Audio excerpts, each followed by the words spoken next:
ராதே ராதே. நம்ம சத்குருநாதருடைய பரம கிருபையினால நம்ம ஸ்ரீமத் பாகவத மகாபுராணம் கற்றுண்டு வரோம். இப்போ 3வது ஸ்கந்தத்தில் 31வது அத்தியாயம் கற்றுருக்கோம். போன செஷனில் முதல் பாதி பார்த்தோம். இப்போது அந்த குழந்தை எப்படி திருப்பி இந்த லோகத்தில் ஜனிக்கிறது அம்மாவோட கர்ப்பத்திலேருந்து அப்படிங்கிறத சொல்ல ஆரம்பிக்கிறார் கபில பகவான். அந்த கர்ப்பத்தில் இருந்த சிசு எப்படி ஆச்சரியமாக பகவானை ஸ்தோத்திரம் பண்ணித்து அப்படின்னு சொன்னார் இல்லையா. இப்போ அத்தகைய ஞானத்தோடு இருக்கக்கூடிய அந்த 10 மாத சிசு இப்போ என்னதான் ஞானம் இருந்தாலும் அது வெளியில் வர இஷ்டப்படலை அப்படின்னாலும் அந்த உள்ளுக்குள்ளே ஒரு வாயுவானது இருக்கு இல்லையா கர்ப்பத்துக்குள்ளே, அதை பிடிச்சி இப்போ குழந்தைய வெளில தள்ளுறதாம். அந்த ஷட்டவாயு அப்படின்னு பேர் அந்த வாயுக்கு. அந்த ஷட்டவாயு தான் இப்போ லோகத்தில் தள்ளி மாயையில் அந்த குழந்தைய விழ வைக்கிறது இல்லையா. அதனால நம்மாழ்வார் அப்படிங்கிற அந்த பெரிய பக்தர் இருக்காரே, அவர் ஆழ்வார்கள்லேயே ரொம்ப சிரேஷ்டமானவர். அவர் இந்த ஷட்டவாயு தான் இந்த குழந்தைய மாயையில் விழ வைக்கிறதுங்கிறதுனால அந்த ஷட்டவாயுவே தன்னுடைய எதிரியாக நினச்சாராம். அத்தகைய ஞானம் உள்ளவராம் அந்த நம்மாழ்வார். அத்தகைய கர்ப்பத்திலேயே கர்ப்பஸ்ரீமானாக ஞானத்தோடு இருந்தவர். அந்த ஷட்டவாயுனாலேயே அவரை மாயையில் விழ வைக்க முடியல அப்படிங்கிறத சொல்லுவா. அப்போது அதனால தான் அவருக்கு ஷட்டரிப்பு, ஷட்டகோபன், ஷட்டாரி அப்படின்லாம் பேர் ஏற்படுறது நம்மாழ்வாருக்கு. அதனால தான் நம்ம விஷ்ணு ஆலயங்கள்லாம் பார்த்தோம் அப்படின்னா நம்மளுக்கு தலையில் வைக்கிறாளே ஷட்டாரி அப்படின்னு, அது நம்மாழ்வாருடைய ஒரு ஸ்வரூபமாக தான் கோவில்களில் ஷட்டாரியை வச்சுருக்கா. அப்போது இந்த ஷட்டவாயு அந்த குழந்தைய பிடிச்சி அப்படி தள்ளுறது இல்லையா, உடனே அந்த குழந்தை அம்மாவோட கர்ப்பத்திலேருந்து பிரசவமாகி அப்படி லோகத்தில் விழருது. அப்போது ரொம்பவும் கஷ்டப்பட்டு சிரமப்பட்டு மூச்சு திணறி அப்படி தான் இந்த லோகத்தில் ஜனிக்கிறது அந்த குழந்தை.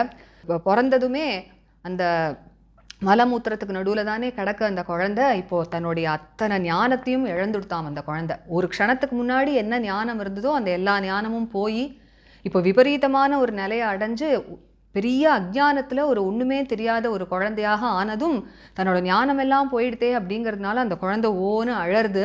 ஆனால் நம்மளாம் என்ன நினைக்கிறோம் அப்படின்னா குழந்தை ஆரோக்கியமாக இருக்குது அழருது அப்படின்னு நம்ம இங்கேருந்து அப்படி நினைக்கிறோம். அப்போது இப்போ அந்த குழந்தைய சுற்றி இருக்கிறவாள்லாம் அப்படி கொஞ்சம் கொஞ்சமாக வளர்த்துண்டே வரா. அப்போது இந்த இடத்துல பாகவதம் என்ன சொல்கிறது அப்படின்னா பரச்சந்தம் ந விதுஷா அப்படிங்கிறார். என்ன அப்படின்னா அந்த குழந்தையோட மனசில் என்ன இருக்குது அப்படிங்கிறத இவர்களால் தெரிஞ்சுக்க முடியல. தங்களுக்கு தெரிஞ்சபடி அந்த குழந்தைய போஷணம் பண்ணிகிட்டே வரா. ஒரு கால் அந்த குழந்தை அழுதுது அப்படின்னா அதுக்கு வயத்த வலியில் தான் அழறதோன்னு நினச்சிட்டு மருந்தெல்லாம் கொடுப்பாளாம். ஆனால் அந்த குழந்தை வாஸ்தவத்தில் பசினால் அழுதுருக்கும்.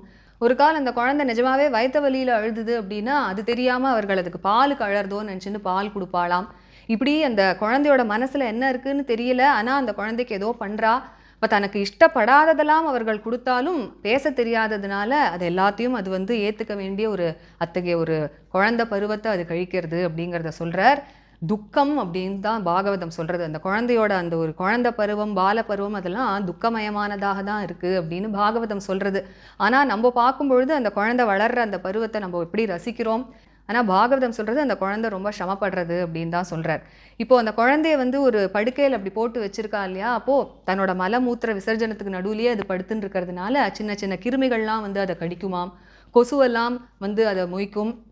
அப்போது தன் கையால் அதை விரட்டி விடக்கூட முடியாது அந்த குழந்தையால். அப்போது அத்தகைய ஒரு நிலையில தான் இருக்குது. எழுந்து உட்கார முடியாது, நிற்க முடியாது, நடக்க முடியாது. அப்படியே வளர்ந்துட்டு இருக்கும்பொழுது இப்போ ஒரு யௌவன பருவம் வந்துடுத்து அப்படின்னா தான் எதெல்லாம் ஆசைப்படுறோமோ அதெல்லாம் கிடைக்கல அப்படின்னுட்டா அத்தகைய ஒரு வேதனையும் ஒரு கோபமும் ஏற்படுறதாம் அந்த மனுஷனுக்கு. அப்போது அவன் வளர்றச்சேயே என்ன கூட வளர்றது அப்படின்னா அகங்காரமும் கோபமும் அதெல்லாம் சேர்ந்தே வளர்றதாம். அதனால் எல்லாரோடையும் ஒரு துவேஷம் அதெல்லாம் ஏற்படுறது அப்படிங்கிறார். அப்போது இத்தகைய அஜ்ஞானத்துக்கு என்ன காரணம் அப்படின்னா அந்த சரீரம் ஏற்பட்டதே அந்த ஜீவனுக்கு அதில் நான் எனது அப்படிங்கிற அந்த எண்ணம்லாம் ஏற்பட அதனால் அத்தகைய ஒரு மாயையில் விழுந்து அஜ்ஞானம் வளர்றது அவனுக்கு. இந்த சரீரம் எங்கெல்லாம் போகிறானோ அந்த ஜீவன் கூட கூடவே அந்த சரீரமும் வருது. அவனுக்கு எல்லா தொல்லைகளுக்கும் காரணமே அந்த சரீரம்தான். ஆனால் அந்த மனுஷன் என்ன பண்ணுறான் அப்படின்னா எப்படியாவது அந்த சரீரத்தை போஷணம் பண்ணணும் அப்படின்னு ஆசைப்பட்டு அதற்கு எவ்வளவோ விஷயங்கள் காரியங்கள்லாம் பண்ணிகிட்டே இருக்கான் அந்த சரீரத்தை போஷணம் பண்ணுறதுக்காக. ஆனால் அதுதான் அவனுக்கு துக்கத்தை கொடுக்கறது அப்படிங்கிறத அவன் உணர்றதில்லை. அதனால் மேலும் மேலும் மாயையில் விழறான் அப்படிங்கிறத சொல்கிறார்.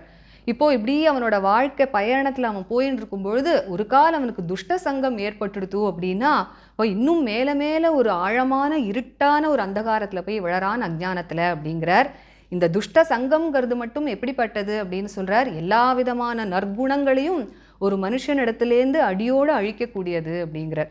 எப்படிப்பட்ட நற்குணங்கள் அப்படின்னா சத்தியம், சௌச்சம், தயை, மௌனம், புத்தி, தனம், ஒருத்தனுடைய தனம், அல்லது ஒரு வெட்கம் அல்லது ஒரு புகழோ எல்லா விதமான பாக்கியங்களோ மனசை அடக்கக்கூடிய அந்த ஒரு தன்மையோ அல்லது பொறுமையோ இப்படி எல்லா நற்குணங்களையும் ஒருவனிடத்துலேருந்து அழிக்கக்கூடியது. அதனால அத்தகைய துஷ்ட சங்கத்தை மட்டிலும் ஒருவன் பண்ணவே கூடாது அப்படிங்கிறார். எப்படிப்பட்டவர்கள் அப்படின்னா கண்டிதாத்மசு அசாதுஷு அப்படின்னு எப்பொழுதுமே ஸ்திரீகளுக்கு வசமாக இருந்துண்டோ எப்பொழுதுமே சுகபோகங்கள் மேலே மேலே வேணும் அப்படின்னு ஆசைப்பட்டுண்டு அப்படி யார் அசாதுக்களாக இருக்காளோ ரொம்பவும் வருந்தத்தக்கவர்களாம் அவர்கள். அப்படிப்பட்டவர்களிடத்துல சங்கம் ஒரு காலும் வச்சுக்கவே கூடாது அப்படிங்கிறத சொல்கிறார்.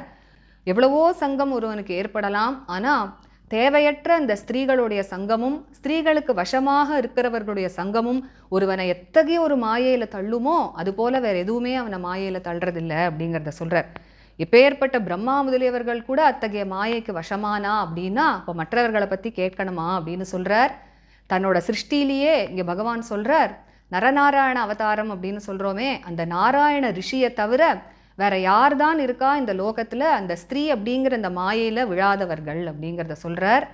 இந்த இடத்துல பகவான் ரொம்ப பெருமையாக சொல்கிறாராம் தேவஹூதியை பார்த்து, அம்மா என்னுடைய மாயையோட பலத்தை பார்த்தியா, ஸ்திரீ ரூபத்தில் இருக்கக்கூடிய அந்த மாயையோட பலத்தை பார்த்தியா, எல்லா திக்குகளையும் ஜெயிச்சவர்களை கூட தன்னுடைய ஒரு புருவ அசைவுனால தன் காலடியில் கொண்டு வரக்கூடியவள் அந்த மாயை அப்படிங்கிறத சொல்கிறார்.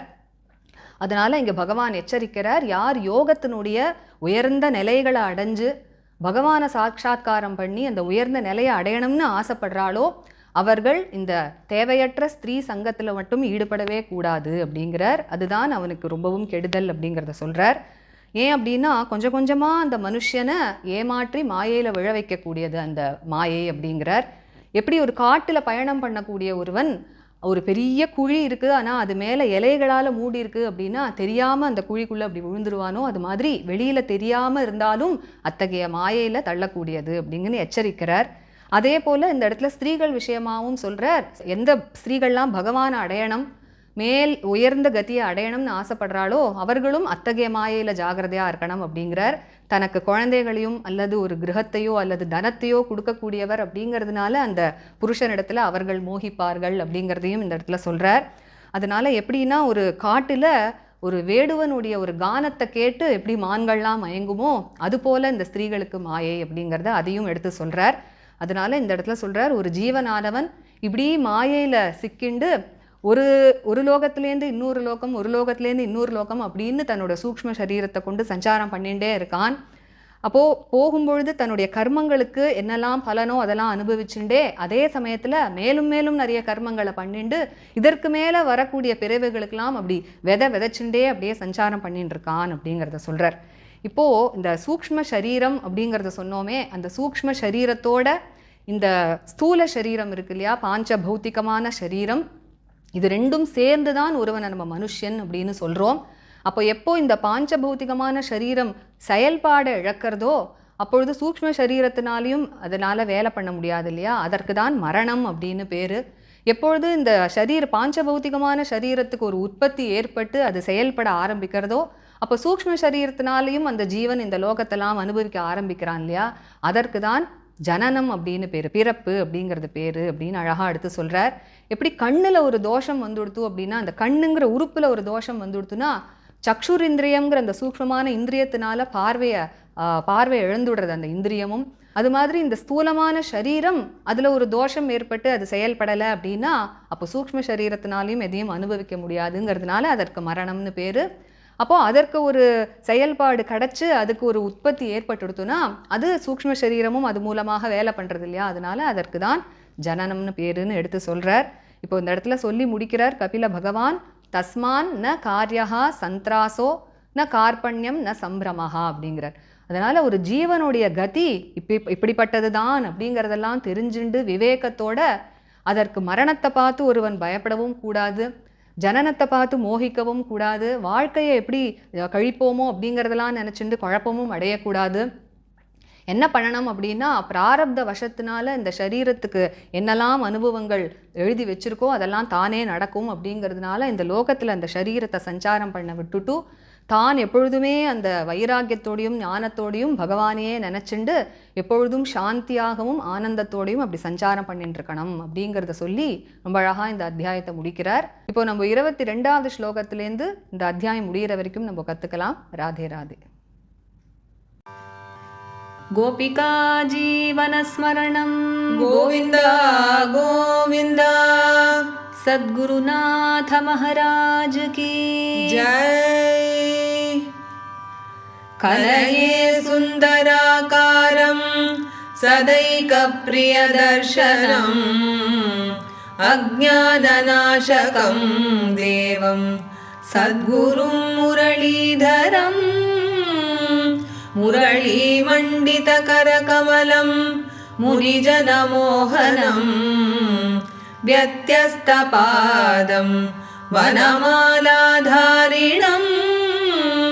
प्रेमभक्तमण्डलनित्यकीर्तितं श्रीप्रेमिकवरदम् आश्रयेऽहम्। जन्माद्यस्य यतोऽन्वयादितरतश्चार्थेष्वभिज्ञस्वराट् तेने ब्रह्महृदायादिकवये मुह्यन्ति यत्सूरयः। तेजो वारिमृदां यथा विनिमयो यत्र त्रिसर्गो मृषा धाम्ना स्वेन सदा निरस्तकुहकं सत्यं परं धीमहि। धर्मः प्रोज्झितकैतवोऽत्र परमो निर्मत्सराणां सतां वेद्यं वास्तवमत्र वस्तु शिवदं तापत्रयोन्मूलनं।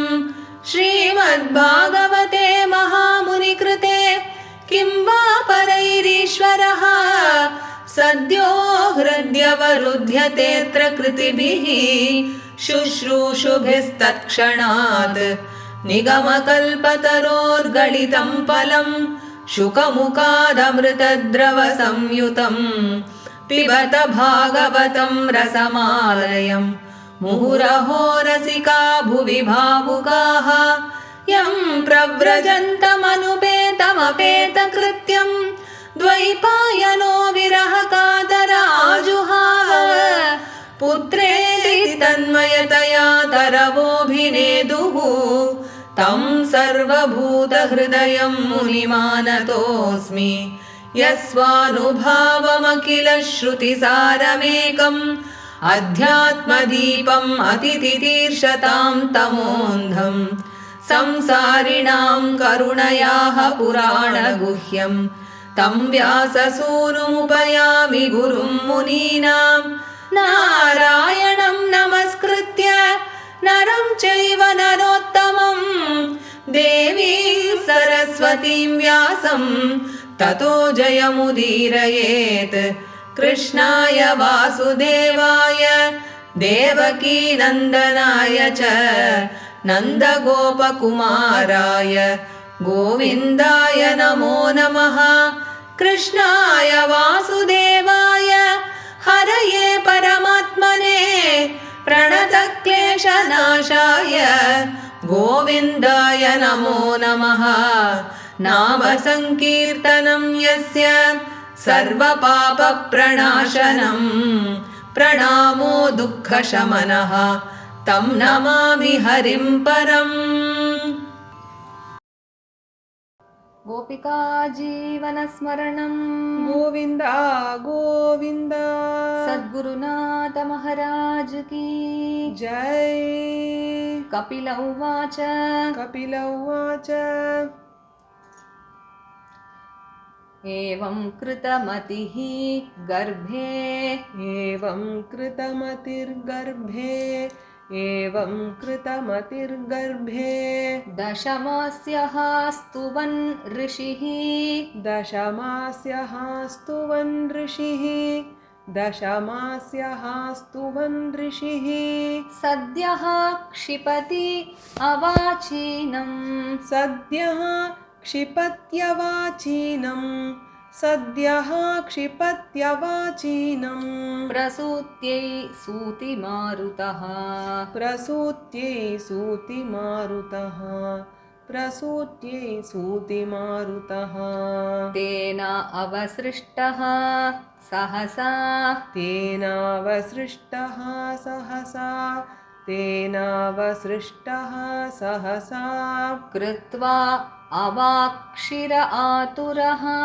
कृत्वा वाक्षिरातुरः कृत्वा वाक्षिरातुरः विनिष्क्रामति कृच्छ्रेण विनिष्क्रामति कृच्छ्रेण विनिष्क्रामति कृच्छ्रेण निरुच्छ्वासो हतस्मृतिः निरुच्छ्वासो हतस्मृतिः निरुच्छ्वासो हतस्मृतिः पतितो भुवि असृङ्मूत्रे पतितो भुव्यसृङ्मूत्रे पतितो भुव्यसृङ्मूत्रे विष्टा भूरिव चेष्टते विष्ठा भूरिव चेष्टते विष्ठा भूरिव चेष्टते रोरूयति गते ज्ञाने रोरूयति गते ज्ञाने रोरूयति गते ज्ञाने विपरीतां गतिं गतः विपरीतां गतिं गतः विपरीतां गतिं गतः परच्छन्दं न विदुषा परच्छन्दं न विदुषा परच्छन्दं न विदुषा पुष्यमाणो जनेन सह पुष्यमाणो जनेन सह पुष्यमाणो जनेन सह अनभिप्रेतम् आपन्नः अनभिप्रेतमापन्नः अनभिप्रेतमापन्नः प्रत्याख्यातुम् अनीश्वरः प्रत्याख्यातुम् अनीश्वरः प्रत्याख्यातुम् अनीश्वरः शायितो अशुचिपर्यङ्के शायितो शुचिपर्यङ्के शायितो शुचिपर्यङ्के जन्तुः स्वेदजदूषिते जन्तुः स्वेदजदूषिते जन्तुः स्वेदजदूषिते नेशः कण्डूयने अङ्गानां नेशः कण्डूयनेङ्गानां नेशः कण्डूयनेङ्गानाम् आसन उत्थान चेष्टने आसनोत्थानचेष्टने आसनोत्थानचेष्टने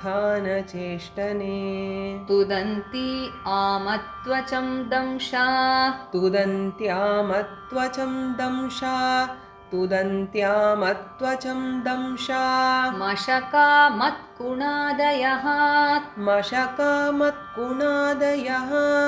मशकामत्कुणादयः रुदन्तं विगतज्ञानं रुदन्तं विगतज्ञानं रुदन्तं विगतज्ञानं कृमयः कृमिकं यथा कृमयः कृमिकं यथा कृमयः कृमिकं यथा इत्येवं शैशवं भुक्त्वा इत्येवं शैशवं भुक्त्वा इत्येवं शैशवं भुक्त्वा दुःखं पौगण्डम् एव च दुःखं पौगण्डमेव च दुःखं पौगण्डमेव च अलब्ध अभीप्सितो अज्ञानात् अलब्धाभीप्सितो ज्ञानात् अलब्धाभीप्सितो ज्ञानात् इद्धमन्युः शुचार्पितः इद्धमन्युः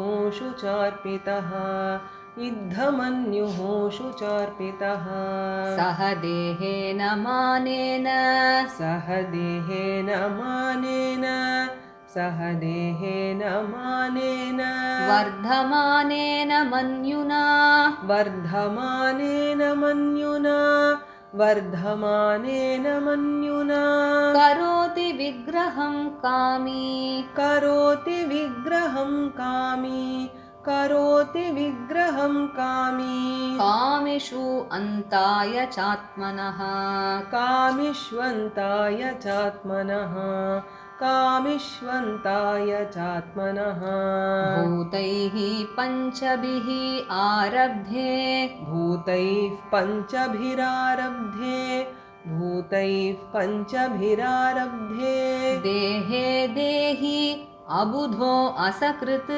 देहे देह्यबुधो सकृत् देहे देह्यबुधो सकृत् अहं ममेति असद्ग्राहः अहं ममेत्यसद्ग्राहः अहं ममेत्यसद्ग्राहः करोति कुमतिर्मतिम् करोति कुमतिर्मतिं करोति कुमतिर्मतिम् तदर्थं कुरुते कर्म तदर्थं कुरुते कर्म तदर्थं कुरुते कर्म यद्बद्धो याति संसृतिम् यद्बद्धो याति संसृतिं यद्बद्धो याति संसृतिं यो अनुयाति ददत्क्लेशम् योऽनुयाति ददत्क्लेशं योऽनुयाति ददत्क्लेशम् अविद्या कर्मबन्धनः अविद्या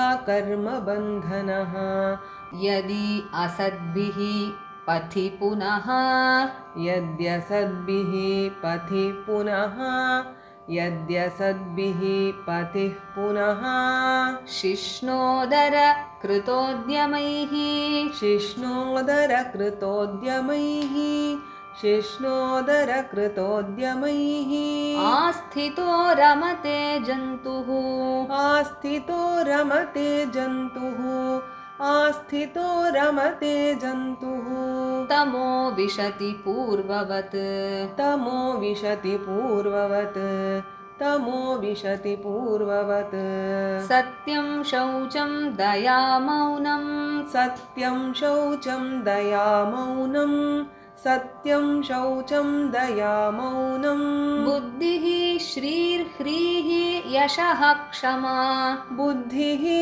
श्रीर्ह्रीर्यशः क्षमा बुद्धिः श्रीर्ह्रीर्यशः क्षमा शमो दमो भगश्चेति शमोदमो भगश्चेति शमोदमो भगश्चेति यत्सङ्गात् याति संक्षयम् यत्सङ्गाद्याति संक्षयम् यत्सङ्गाद्याति संक्षयम् तेषु अशान्तेषु मूढेषु तेष्वशान्तेषु मूढेषु तेष्वशान्तेषु मूढेषु खण्डितात्मसु असाधुषु खण्डितात्मस्वसाधुषु खण्डितात्मस्वसाधुषु सङ्गं न कुर्यात् शोच्येषु सङ्गं न कुर्यात् शोच्येषु सङ्गं न कुर्यात् शोच्येषु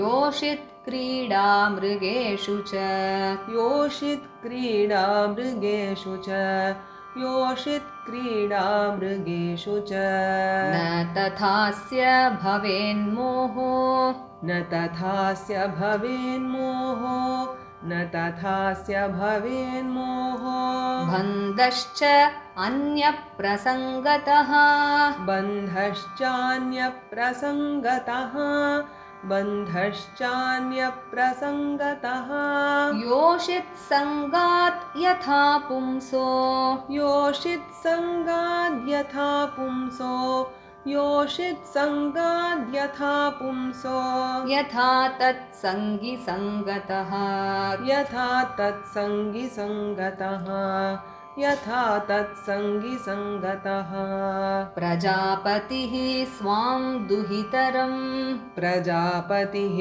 स्वां दुहितरं प्रजापतिः स्वां दुहितरं दृष्ट्वा तद्रूपधर्षितः दृष्ट्वा तद्रूपधर्षितः दृष्ट्वा तद्रूपधर्षितः रोहिद्भूतां सोऽन्वधावत् रोहिद्भूतां सोऽन्वधावत् रोहिद्भूतां सोऽन्वधावत् वृक्षरूपी हतत्रपः वृक्षरूपी हतत्रपः वृक्षरूपी हतत्रपः तत्सृष्टसृष्टसृष्टेषु तत्सृष्टसृष्टसृष्टेषु तत्सृष्टसृष्टसृष्टेषु को नु अखण्डितदीः पुमान् कोऽन्वखण्डितधीः पुमान् कोऽन्वखण्डितधीः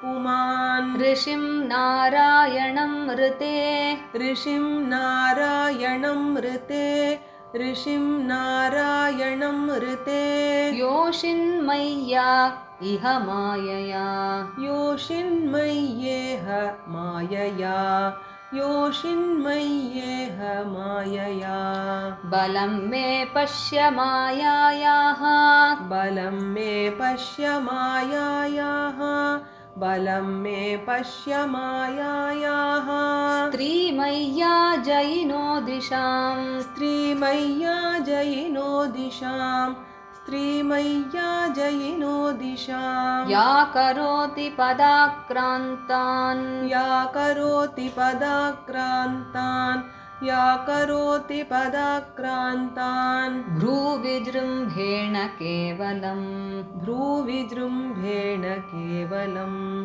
भ्रूविजृम्भेण केवलम् सङ्गं न कुर्यात् प्रमदासु जातु सङ्गं न कुर्यात् प्रमदासु जातु सङ्गं न कुर्यात् प्रमदासु जातु योगस्य पारं परम् आरुरुक्षुः योगस्य पारं परम् आरुरुक्षुः योगस्य पारं परम् आरुरुक्षुः मत्सेवया प्रतिलब्धात्मलाभो मत्सेवया प्रतिलब्धात्मलाभो मत्सेवया प्रतिलब्धात्मलाभो वदन्ति या निरयद्वारमस्य वदन्ति या निरयद्वारमस्य वदन्ति या निरयद्वारमस्य योपयाति शनैर्माया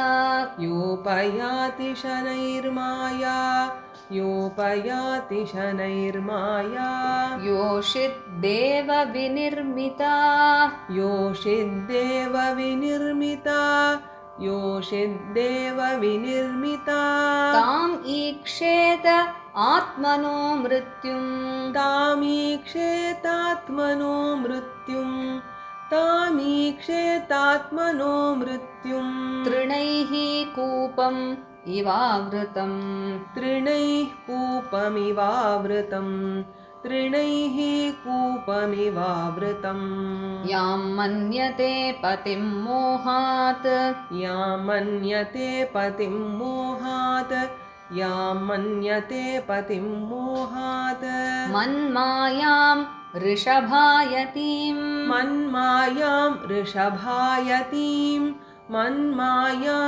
वृषभायतीं स्त्रीत्वं स्त्रीसङ्गतः प्राप्तो स्त्रीत्वं स्त्रीसङ्गतः प्राप्तो स्त्रीत्वं स्त्रीसङ्गतः प्राप्तो वित्त अपत्य गृहप्रदम् वित्तापत्यगृहप्रदम् वित्तापत्यगृहप्रदम् ताम् आत्मनो विजानीयात् तामात्मनो विजानीयात् ताम् आत्मनो विजानीयात् पति अपत्य गृहात्मकम् पत्यपत्यगृहात्मकम् पत्यपत्यगृहात्मकम् दैवोपसादितं मृत्युं दैवोपसादितं मृत्युं दैवोपसादितं मृत्युं मृगयोः गायनं यथा मृगयोर्गायनं यथा मृगयोर्गायनं यथा देहेन जीवभूतेन देहेन जीवभूतेन देहेन जीवभूतेन लोकात् लोकम् अनुव्रजन् लोकाल्लोकमनुव्रजन् लोकाल्लोकमनुव्रजन् भुञ्जान एव कर्माणि भुञ्जान एव कर्माणि भुञ्जान एव कर्माणि करोति अविरतं पुमान् करोत्यविरतं पुमान् करोत्यविरतं पुमान् जीवो हि अस्यानुगो देहो जीवो ह्यस्यानुगो देहो जीवो हि अस्यानुगो देहो भूतेन्द्रियमनोमयः भूतेन्द्रियमनोमयः भूतेन्द्रियमनोमयः तन्निरोधो अस्य मरणम् तन्निरोधोऽस्य मरणम् तन्निरोधोऽस्य मरणम् आविर्भावस्तु सम्भवः आविर्भावस्तु सम्भवः आविर्भावस्तु सम्भवः द्रव्योपलब्धिस्थानस्य द्रव्योपलब्धिस्थानस्य द्रव्योपलब्धिस्थानस्य द्रव्येक्षा अयोग्यता यदा द्रव्येक्षायोग्यता यदा द्रव्येक्षायोग्यता यदा तत्पञ्चत्वम् अहं मानात् तत्पञ्चत्वम् अहं मानात् तत्पञ्चत्वम् अहं मानात् उत्पत्तिः द्रव्यदर्शनम् उत्पत्तिर्द्रव्यदर्शनम् उत्पत्तिर्द्रव्यदर्शनम् यथा अक्ष्णोः द्रव्य अवयव यथाक्ष्णोर्द्रव्यावयव यथाक्ष्णोर्द्रव्यावयव दर्शन अयोग्यता यदा दर्शनायोग्यता यदा दर्शनायोग्यता यदा तदैव चक्षुषो द्रष्टुः तदैव चक्षुषो द्रष्टुः तदैव चक्षुषो द्रष्टुः द्रष्टृत्व अयोग्यता अनयोः द्रष्टृत्वा योग्यतानयोः द्रष्टृत्वा योग्यतानयोः तस्मात् न कार्यः सन्त्रासो तस्मान्न कार्यः सन्त्रासो तस्मान्न कार्यः सन्त्रासो न कार्पण्यं न सम्भ्रमः न कार्पण्यं न सम्भ्रमः न कार्पण्यं न सम्भ्रमः बुद्ध्वा जीवगतिं धीरो बुद्ध्वा जीवगतिं धीरो बुद्ध्वा जीवगतिं धीरो मुक्तसङ्गः चरेदिह मुक्तसङ्गश्चरेदिह मुक्तसङ्गश्चरेदिह सम्यक् दर्शनया बुद्ध्या सम्यक् दर्शनया बुद्ध्या सम्यक् दर्शनया बुद्ध्या योगवैराग्ययुक्तया योगवैराग्ययुक्तया योगवैराग्ययुक्तया माया विरचिते लोके माया विरचिते लोके माया विरचिते लोके चरेत् न्यस्य कलेवरम् चरेन्यस्य कलेवरम् चरेन्यस्य कलेवरम् श्रीहरये नमः श्रीहरये नमः श्रीहरये நமः. இப்பொழுது நம்ம எல்லாரும் 22வது ஸ்லோகத்திலேருந்து இந்த அத்தியாயம் முடிகிற வரைக்கும் சேர்ந்து பாராயணம் பண்ணலாம். கபிலௌவாச்ச एवं कृतमतिर्गर्भे दशमास्यः स्तुवन् ऋषिः सद्यः क्षिपत्यवाचीनं प्रसूत्यै सूतिमारुतः तेनावसृष्टः सहसा कृत्वा वाक्षिरातुरः विनिष्क्रामति कृच्छ्रेण निरुच्छ्वासो हतस्मृतिः पतितो भुव्यसंरूत्रे विष्टा भूरिव चेष्टते रोरूयति गते ज्ञाने विपरीतां गतिं गतः परच्छन्दं न विदुषा पुष्यमाणो जनेन सह अनभिप्रेतमापन्नः प्रत्याख्यातुम् अनीश्वरः शायितो अशुचिपर्यङ्के जन्तुः स्वेदजदूषिते नेशः कण्डूयनेङ्गानाम् आसनोत्थानचेष्टने तुदन्त्यामत्वचं दंशा मशका मत्कुणादयः रुदन्तं विगतज्ञानं कृमयः कृमिकं यथा इत्येवं शैशवं भुक्त्वा दुःखं पौगण्डमेव च अलब्धाभीप्सितो ज्ञानात् इद्धमन्युः शुचार्पितः सह देहेन मानेन वर्धमानेन मन्युना करोति विग्रहं कामी कामिष्वन्ताय चात्मनः भूतैः पञ्चभिरारब्धे देहे देह्यबुधो सकृत् अहं ममेत्यसद्ग्राहः करोति कुमतिर्मतिम् तदर्थं कुरुते कर्म यद्बद्धो याति संसृतिम् यो नु याति ददत्क्लेशम् अविद्या कर्म बन्धनः यद्यसद्भिः पथि पुनः शिष्णोदरकृतोद्यमैः आस्थितो रमते जन्तुः तमो विशति पूर्ववत् सत्यं शौचं दया मौनं बुद्धिः श्रीर्ह्रीर्यशः क्षमा शमो दमो भगश्चेति यत्सङ्गात् याति संशयम् तेष्वशान्तेषु मूढेषु खण्डितात्मस्वसाधुषु सङ्गं न कुर्यात् शोच्येषु योषित् क्रीडा मृगेषु च न तथास्य भवेन्मोहो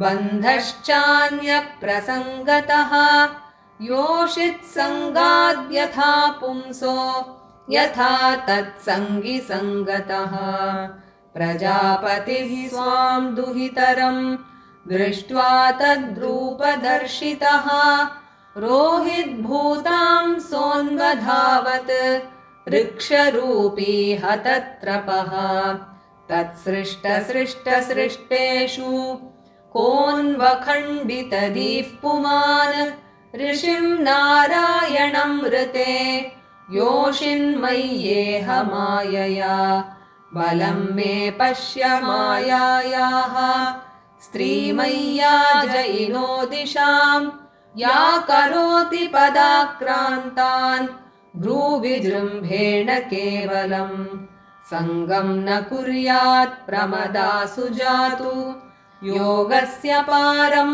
परमारुरुक्षुः मत्सेवया प्रतिलब्धात्मलाभो वदन्ति या निरयद्वारमस्य योपयाति शनैर्माया योषिद्देव विनिर्मिता तामीक्षेत आत्मनो मृत्युं तृणैः कूपमिवावृतम् यां मन्यते पतिं मोहात् मन्मायां वृषभायतीं स्त्रीत्वं स्त्रीसङ्गतः प्राप्तो वित्तापत्यगृहप्रदम् तामात्मनो विजानीयात् पत्यपत्यगृहात्मकम् दैवोपसादितं मृत्युं मृगयोर्गायनं यथा देहेन जीवभूतेन लोकाल्लोकम् अनुव्रजन्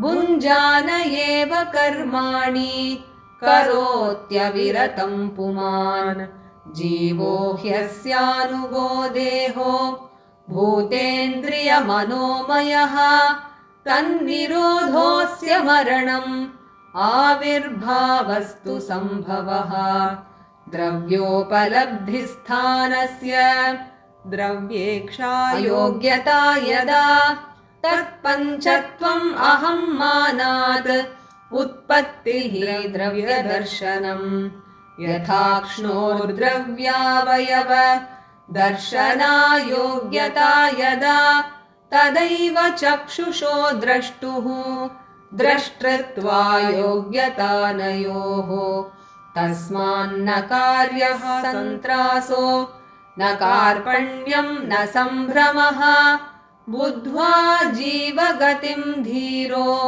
मुक्तसङ्गश्चरेदिह सम्यग् दर्शनया बुद्ध्या योगवैराग्ययुक्तया माया विरचिते लोके चरेण्यस्य कलेवरम्। श्रीहरये नमः। श्रीहरये नमः। श्रीहरये नमः। गोपिका जीवनस्मरणं गोविन्द गोविन्द சத்குரு மகாராஜ் கி जय। இந்த செஷன் நம்ம படிச்ச ராகம் ரேவதி. நம்ம அடுத்த செஷன்ல 32வது அத்தியாயம் கத்துக்கலாம். Radhe Radhe. Radhe Radhe. By the grace of our Guru Maharaj, we are learning Srimad Bhagavatam. Now we have started learning the 31st chapter in the 3rd skanda. The previous session, we saw the first half of the 31st chapter, wherein Kapila Bhagavan described the status of the jiva within the mother's womb and how the jiva offers a very beautiful praise to Bhagavan. And now, when this 10-month-old jiva is endowed with so much knowledge, and it has also taken a resolve that it will attain the knowledge, highest knowledge, and not be entangled in Maya anymore. At the same time, what happens? It is being pushed downwards by the Vayu or the wind within the mother's womb, and it is forcibly made to be born in this world. And so this Vayu is called as the Shatha Vayu, and it is the cause for the jiva to be entangled in Maya, because it is the one that pushes the child into this world. And Nammalvar, who is the greatest of all the Alvars, the greatest devotee of Bhagavan Vishnu, he was such a great jnani even in the mother's womb that even this Shatavayu could not entangle him into Maya. And he considered this Shatavayu as his greatest enemy, and that is why he was called as Shathari or Shatharipu or Shathakopa. And that is why we see that in all the Vishnu temples, they place the Shathari on our heads, which is none but the symbolic representation of Nammalvar himself. And so now when this Vayu propels the child outside, the child now takes its birth. Out of great suffering, it comes out from the mother's womb. It even gasps for breath, and it loses all the memory that it had inside the womb just a second back. And now it falls on earth in a pool of blood and urine, and what happens? It starts to cry because it has lost all its knowledge. But what we all think is when the child cries, we think it is very hale and healthy.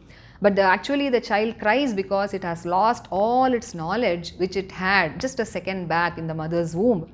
And now the child is being brought up by all the people around it. Here Kapila Bhagavan says, Parachandam na vidusha. These people do not know actually what is there in the child's mind, but they take care of the child in the way that they know, isn't it? So when the child cries, sometimes it might be crying out of stomach pain. The people think that it is crying because it is hungry and feed it with milk. And sometimes when the child really cries for milk, they think it is crying out of stomach pain and they give it some medicines. So in this manner, whatever it is being given, even if it is not to its liking, it has to accept it because it cannot speak. So in this way, the child grows up, and then it is made to lie on a bed where sometimes it has to lie in its own excretions, and what happens? Small worms, they bite it. There are mosquitoes around it, but the child cannot shoo them away. The child cannot even scratch its body. It cannot sit, it cannot stand, it cannot walk, it cannot speak. So this is the state of the child. And the Bhagavata says that the child spends its childhood in this sorrowful manner. Dukkam, it says. But what happens? We all think that the child is very happy and innocent and all that, and so we all enjoy these stages of a child, whereas the Bhagavata says it is dukkam.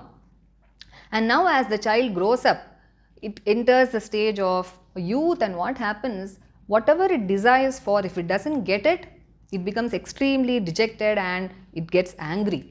So what has happened is, as the body grows, the ego and anger also grows along with it, and it enters into enmity with many people because of the desires it has. And the reason for all this is, when the body grows, what happens? The feeling of I and mine with regard to the body also grows, and because of that it enters into deep ignorance, he says. And this body, it always follows the person wherever he goes, and always it is the only source of trouble for a man.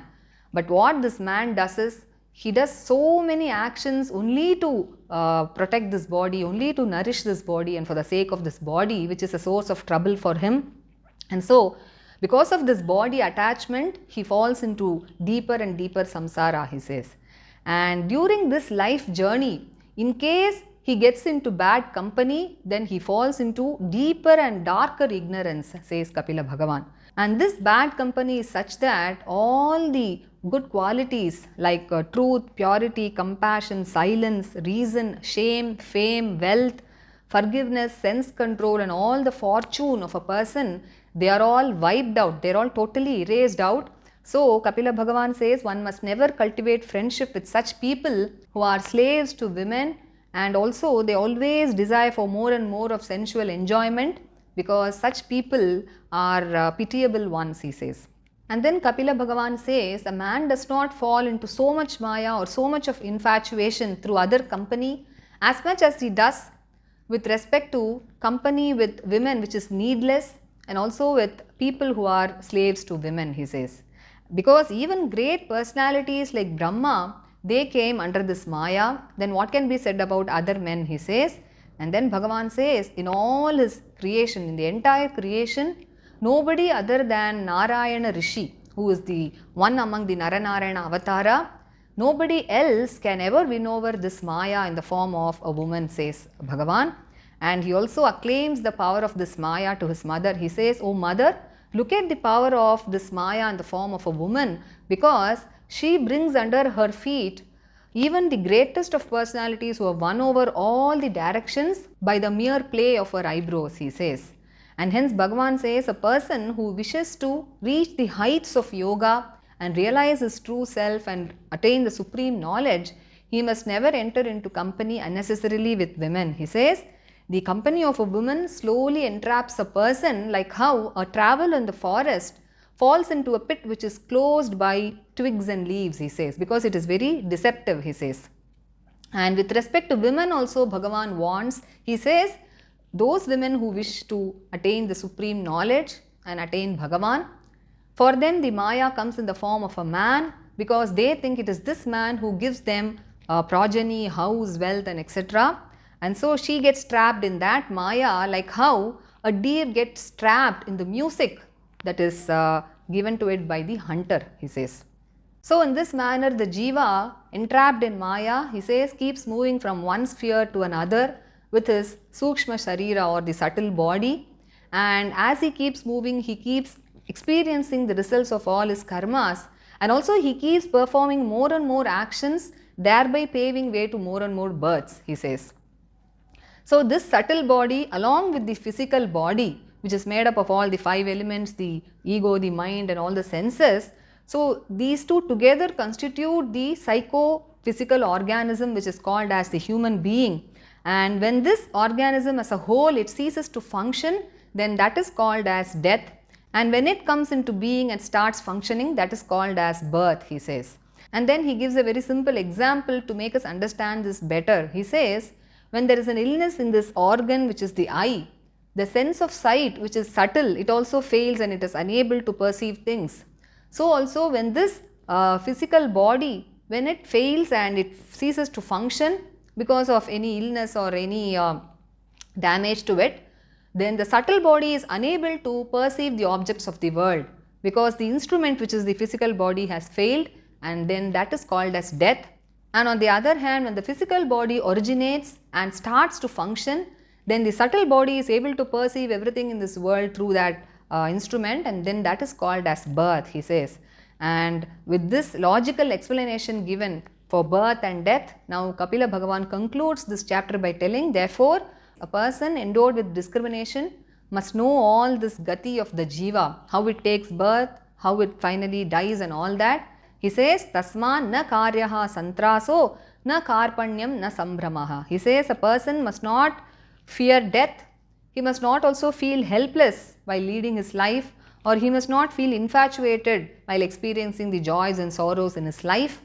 And he must realize the true nature of this jiva which is beyond all this, and he must be brave and he must move about in this world being established in knowledge. He says he must let this body function in this world according to its prarabdha karma, because everything that is destined to happen for this body will surely happen on its own course. So a person must move about being endowed with this knowledge.